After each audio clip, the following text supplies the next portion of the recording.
Лице на 79 годишна возраст од Велес е првото осудено лице во Македонија на кое му е изречен куќен затвор во траење од 3 месеци со електронска алка на ногата.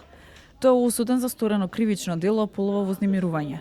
Директорот на управата за извршување санкции Александар Пандов за ТВ24 вели дека по подготовка на индивидуална програма од страна на пробацијски службеник ќе биде поставена опремата за електронски надзор на осуденото лице. Имаме ние оделение во управата за извршување санкции за електронски надзор, обучени луѓе кои што кога ќе ја добиеме потврдно веќе пресудата од судот, ќе појдеме и ќе се постави алката на осуденото лице. Има најава, ние во управата ја немаме добиено пресудата и за уште една пресуда по Битола и за затворени кој што е во странство осуден на куќен затвор, но кој што е македонски државјанин и ќе биде донесен во Македонија, ќе биде и кај него поставена алка, така да речем, односно ќе биде под електронски надзор. Директорот на управата, Пандов, вели дека воведувањето на електронска алка треба да го намали притисокот врз затворите и да ги намали трошоците за извршување на санкциите.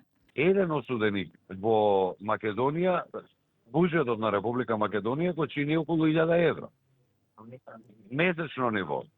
400 затвореници се 400.000 евро заштета за Македонија на месечно ниво. Стотина луѓе кои што се со А-третман, кои што од Сабајле по 6-7 сатот излегуваат од затвор, се враќаат во 17 часов попладне, од понеделник до петок, имаат викенди, имаат одмори и се враќаат во затворот.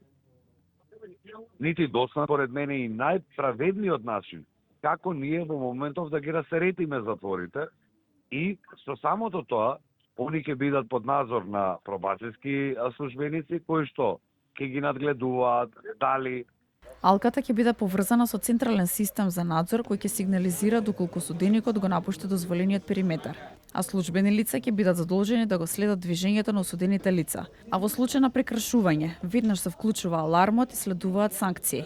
Во западноевропските земји се практикуваат овие мерки, а праксата укажува дека е добро за затворениците, затворскиот систем и буџетите на самите држави. Заклучно со 1 септември оваа година, 2205 лица издржуваат казна затвор, а има капацитет за 2113 лица.